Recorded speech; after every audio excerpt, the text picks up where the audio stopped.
About 15 years ago, maybe a little longer, I was in my early 20s, convinced I was destined to be famous someday. I wasn't a great student. I was the girl in class who made everyone laugh while the teacher begged me to be quiet. Making people laugh was the one thing that always came naturally to me, so instead of going to college or getting a normal job after high school, I made a decision that felt genius at the time.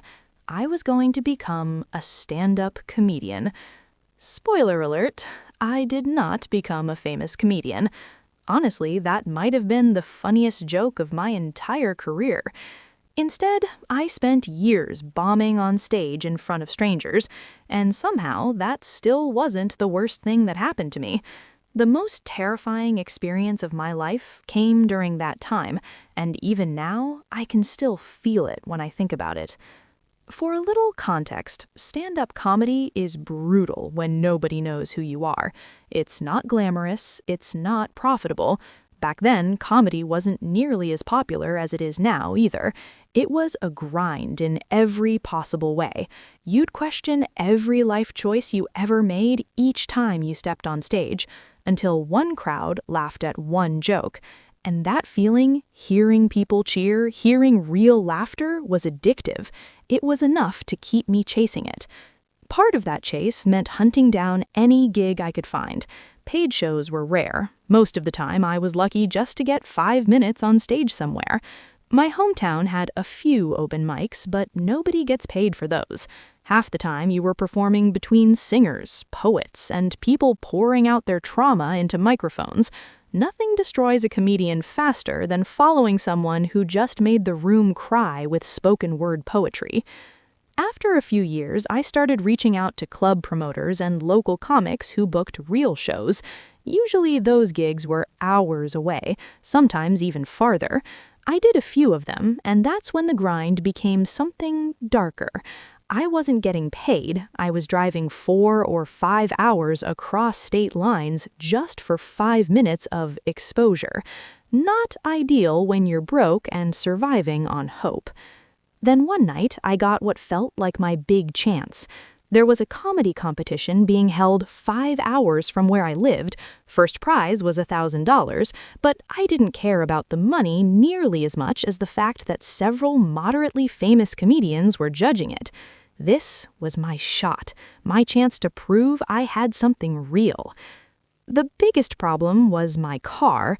It was garbage. My phone wasn't much better, an old, unreliable brick that barely worked when it felt like it. Every trip I'd think the same thing. If something goes wrong out here, I'm stranded.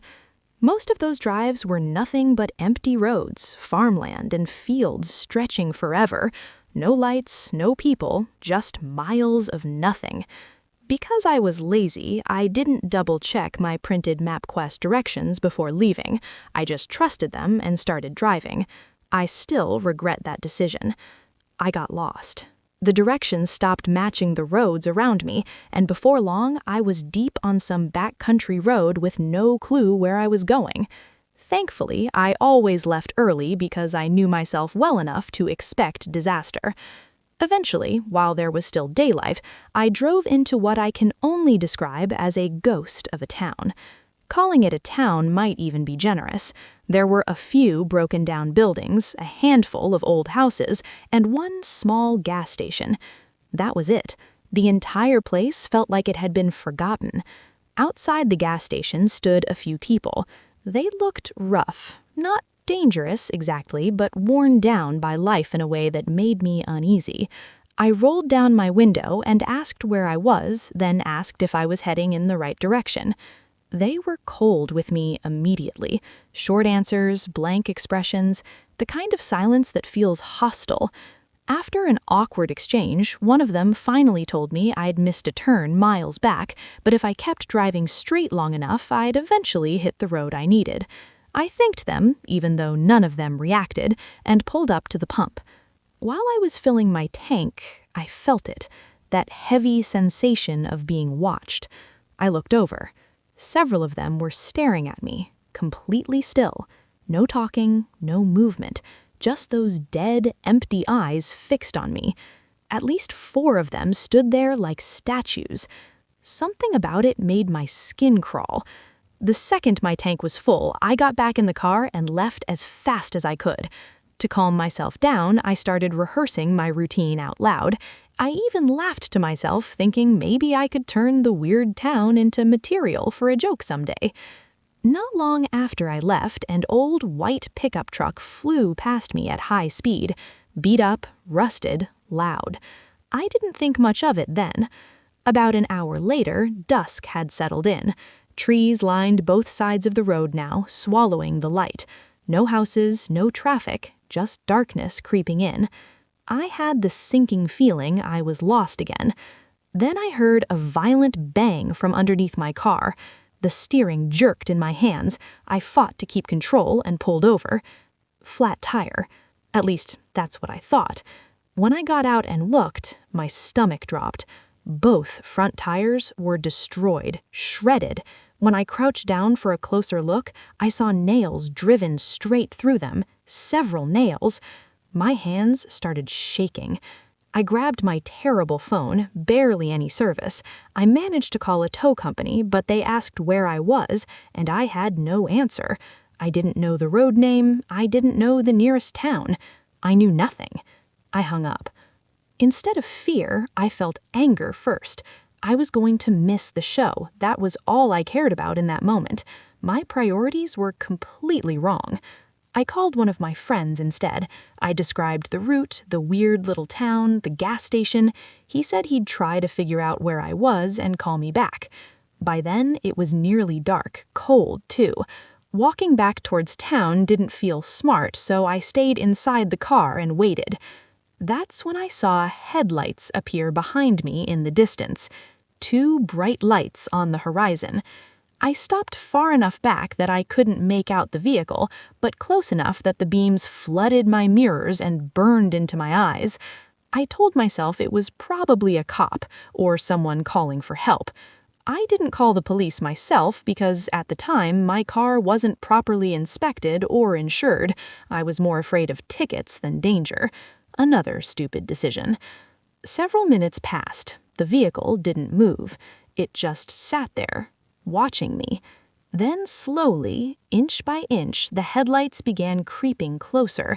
At the same moment, another pair of lights appeared ahead of me, racing down the road. My pulse exploded. The vehicle in front stopped inches from my car. The one behind rolled right up to my bumper. I was boxed in. I tried to see through the glare in my rearview mirror when I noticed the doors of the vehicle ahead opening. It was the white pickup truck, the same one from earlier. Before I could react, something slammed against my driver's window. I screamed. Standing there was one of the men at the gas station. He yanked on my door handle violently, trying to rip it open. The lock held, but he kept pulling harder and harder.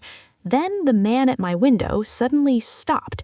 He stood completely still, staring right into my face. That same empty expression from the gas station. Without warning, he began screaming. Not yelling, not cursing, screaming at the top of his lungs, like something inhuman, a long, wild howl that froze every muscle in my body. I don't know what took over me in that moment, but survival finally kicked in. I threw my shoulder into the door and shoved it as hard as I could. The man stumbled backward and fell. I ran. I sprinted straight into the woods beside the road, but after only a few feet, I dropped flat to the ground behind the brush. If they thought I kept running deeper into the trees, maybe they'd chase the wrong direction. A few seconds later, I heard footsteps tearing past me, several people crashing through the woods ahead. It worked. The moment their footsteps faded, I got up and ran back to the road. My car was still there, my backpack and phone were still inside. I grabbed them and took off down the road on foot, staying low and expecting them to jump out at any second. They never did. After what felt like forever, probably 30 minutes, I flagged down a passing car. A woman was driving alone. To this day, I don't know why she trusted a hysterical girl running through the dark in the middle of nowhere, but she did. She let me sit in her car, called the authorities, and stayed with me until police arrived. I told them everything, but there was not much they could do. There was no proof, just a few dents on my old car door, and because of how bad my car already looked, they weren't convinced those men caused them. To make things worse, I got a couple of tickets over the condition of my vehicle. Perfect ending, right?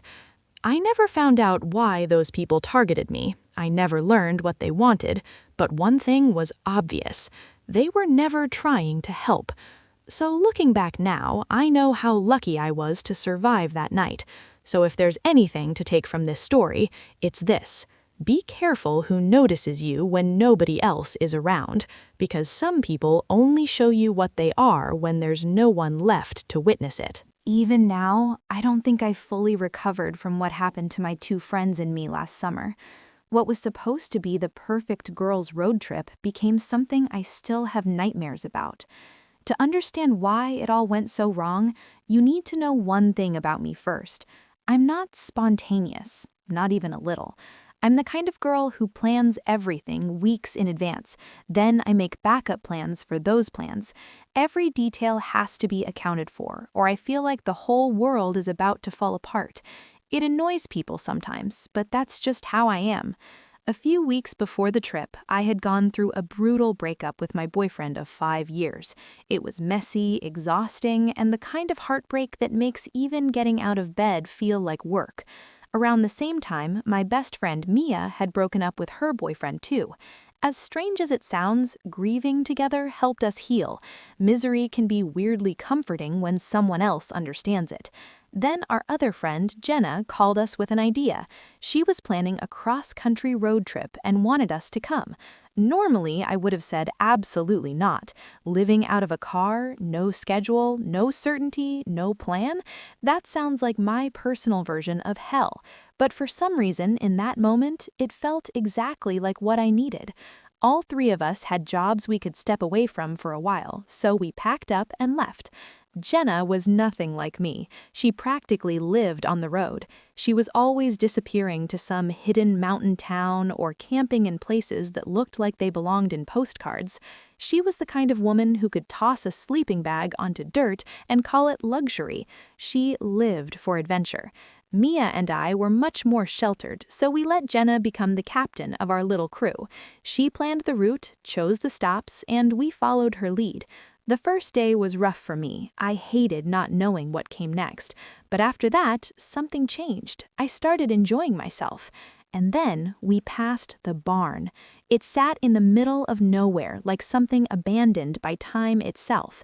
Huge, weathered, and half swallowed by weeds and vines. No nearby houses, no lights, no signs of life. The entire farm looked like nature had reclaimed it years ago. Jenna immediately wanted to go inside. I wanted absolutely nothing to do with it. She insisted nobody lived there. She was probably right, but that wasn't what scared me. What scared me was the idea that someone could be hiding inside. I listened to way too many true crime podcasts, and I wasn't about to become some missing person case because I followed my adventurous friend into a collapsing barn. After a few minutes of arguing, Jenna gave up, and we continued the trip. The next week was incredible. We saw places I never would have found on my own. Tiny towns, mountain overlooks, strange roadside bars, endless open roads. We slept under the stars, met amazing people, and for the first time in a long time, I felt free. The only annoying part was that Jenna would not stop talking about that barn. No matter what we were discussing, she found a way to bring it up. Then, while we were driving back towards civilization days later, she begged us one more time to stop there. Somehow, after everything we'd experienced, I wasn't as afraid anymore. Maybe the trip had changed me. Maybe Jenna had simply worn me down. I told her if it still looked abandoned, truly abandoned, we could check it out. She grinned like a kid on Christmas morning. I honestly wasn't even sure she could find it again, but somehow she drove straight back to it like she'd memorized every turn.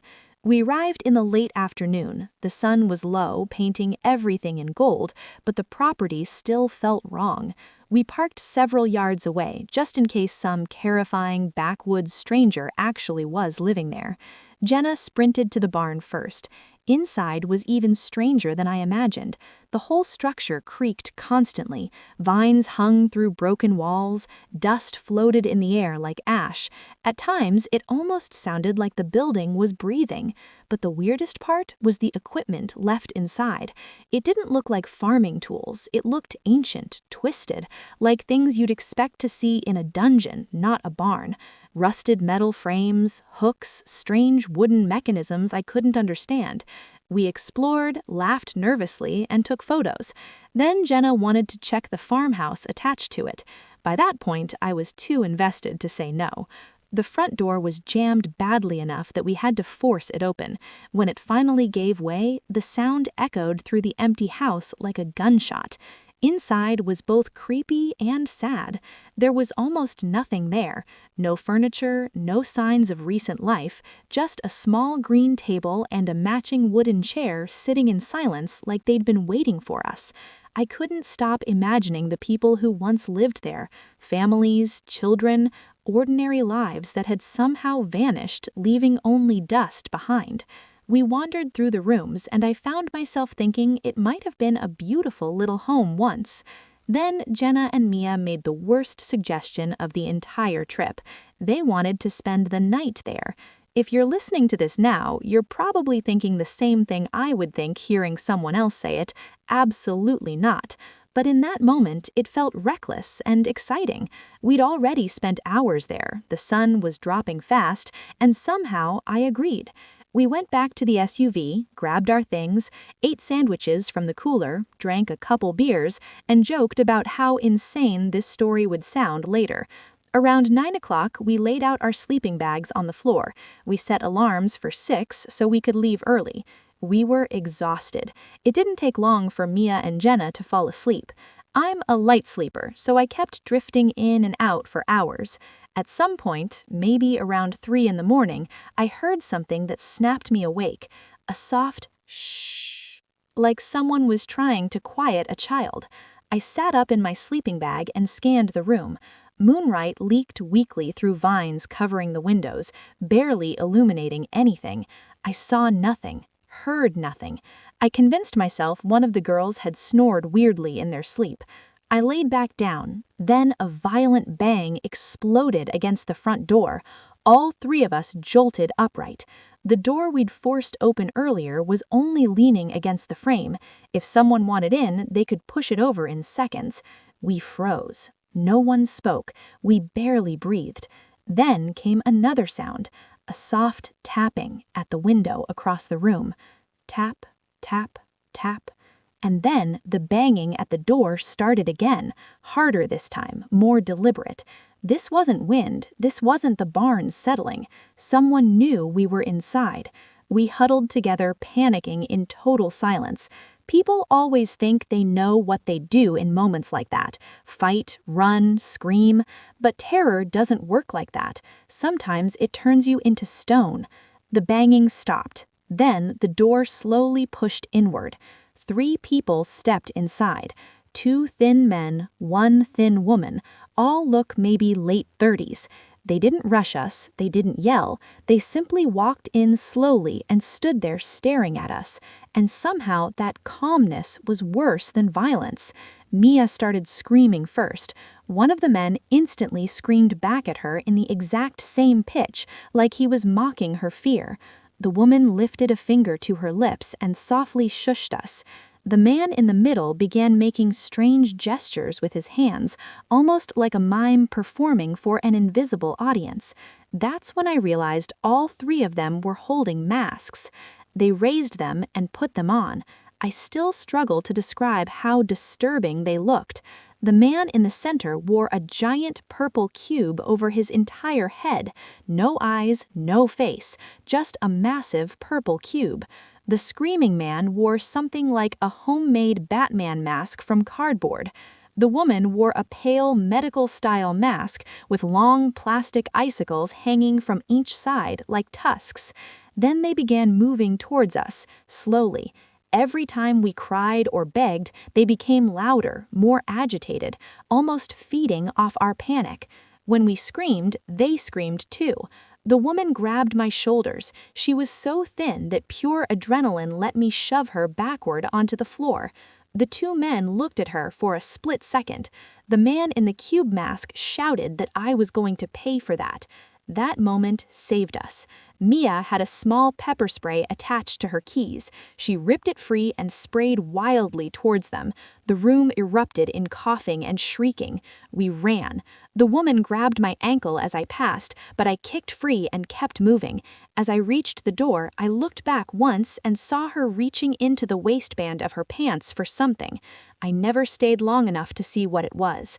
We sprinted to the SUV and jumped inside. Even as we slammed the doors, we could still hear them screaming from inside the farmhouse. But they never chased us. That might be the part that scares me most. They could have followed us, they could have attacked us outside, but they chose not to, as if frightening us had been enough. My eyes burned from the pepper spray hanging in the air, and Jenna drove faster than I'd ever seen her drive. We made it home in record time. We never called the police. Technically, we had trespassed, and part of me feared no one would believe a story that insane anyway. Maybe those people owned the property, maybe they lived nearby, maybe they'd been watching us the entire afternoon from somewhere we never noticed. That thought still makes me sick, because we explored every inch of that place earlier that day.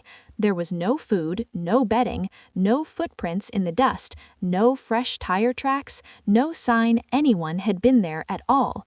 And yet, in the dead of night, they appeared. 3 masked strangers emerged. A few years ago, my boyfriend and I decided to take a road trip across the country. At the time, I thought it would become one of the happiest memories of my life because it was the trip where I planned to say yes when he proposed. And it did become unforgettable, just not for the reason I expected. One of the most beautiful moments of my life is forever tied to something that nearly got both of us killed. Even now, writing this feels strange. I usually tell this story out loud, never on paper, but some memories don't stay buried no matter how hard you try.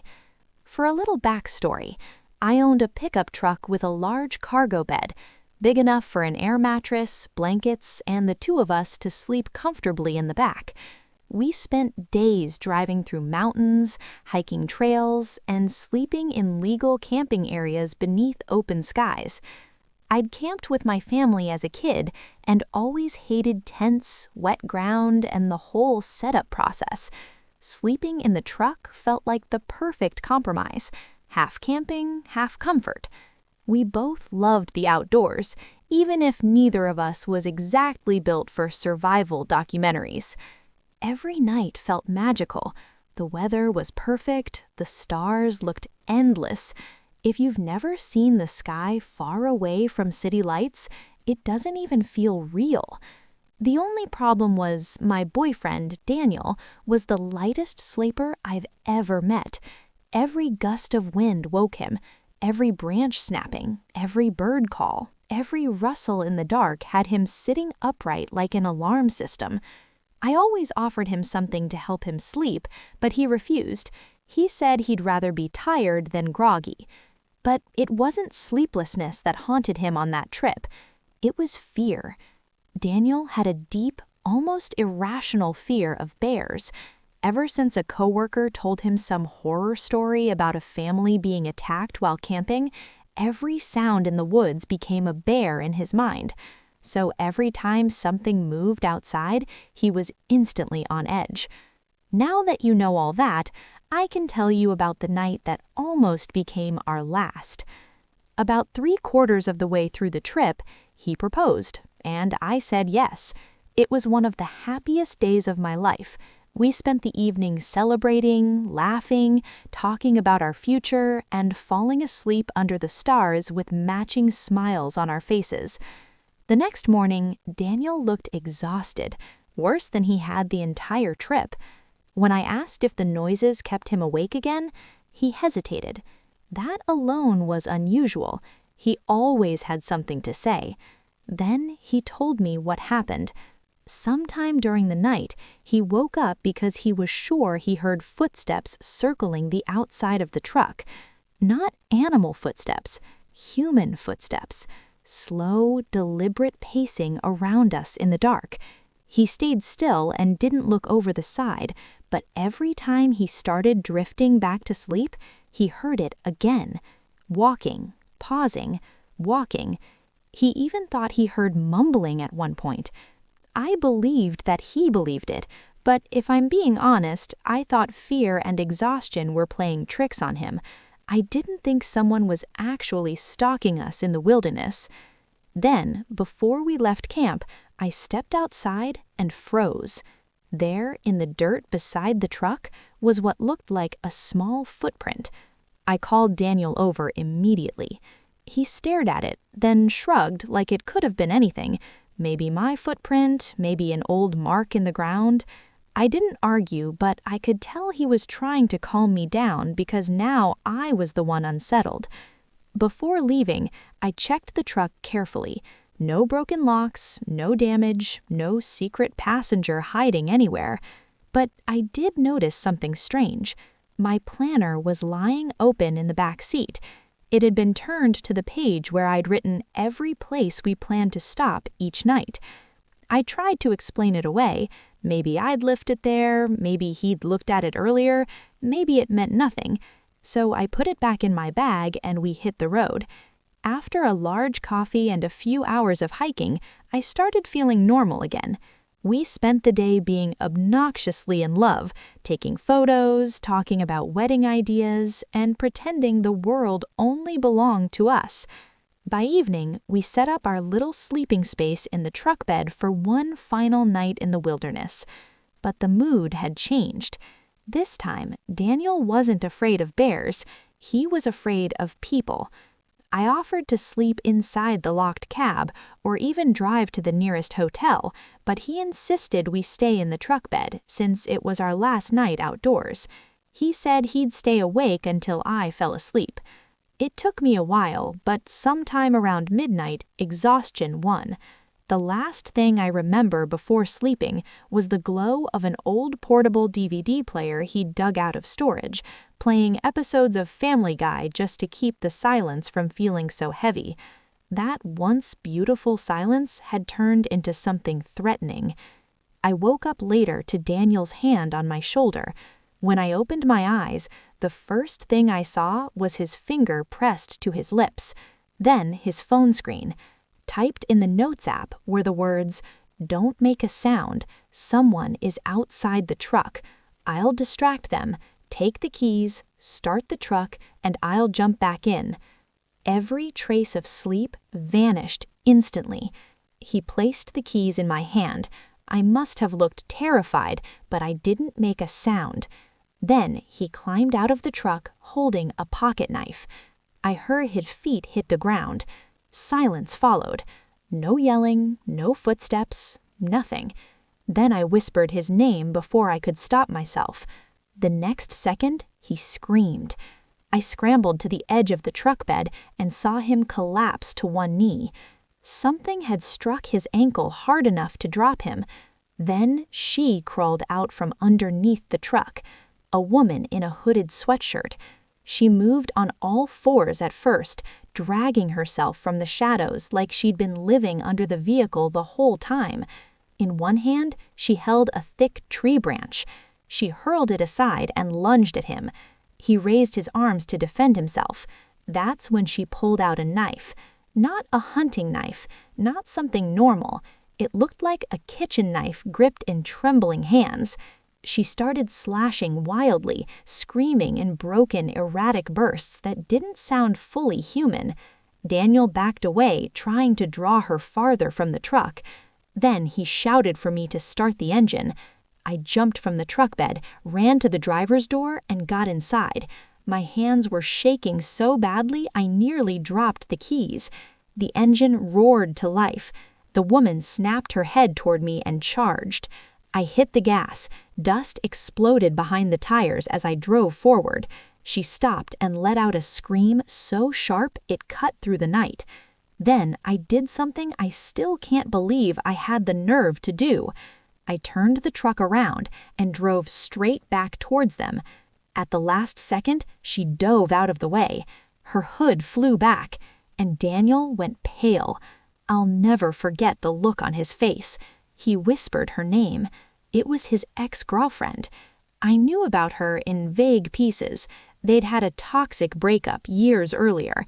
He even involved the police once because she used to lurk outside his house in the middle of the night, claiming her only crime was loving him too much. But that was 6 years ago, ancient history. Now she was kneeling in the dirt, crying. For one insane second, I almost felt sorry for her. Then I remembered the knife. I slowed just enough for Daniel to grab the passenger door and climb in. We slammed it shut and drove. Neither of us looked back. As soon as we got signal, we called the police and reported everything. What shocked me most was what happened afterwards. They found her days later at her own house. She hadn't run, she hadn't hidden, and she didn't deny any of it. According to the police, she said she wanted to be taken away because she wasn't well. She admitted she wanted to kill me. When they asked if she wanted to hurt Daniel too, she only cried. The last update we ever got was that she'd been placed in some kind of institution. I don't know for how long. Years have passed since then. Nothing else has happened. No messages, no sightings, no shadows outside the house. But every now and then, when I hear stories like this, I think about that night. I think about the footsteps circling our truck, about someone reading our travel plans while we slept, about a woman hiding beneath us in the dirt, waiting for the right moment to strike. And I wonder if she's still out there somewhere, watching someone else from the dark.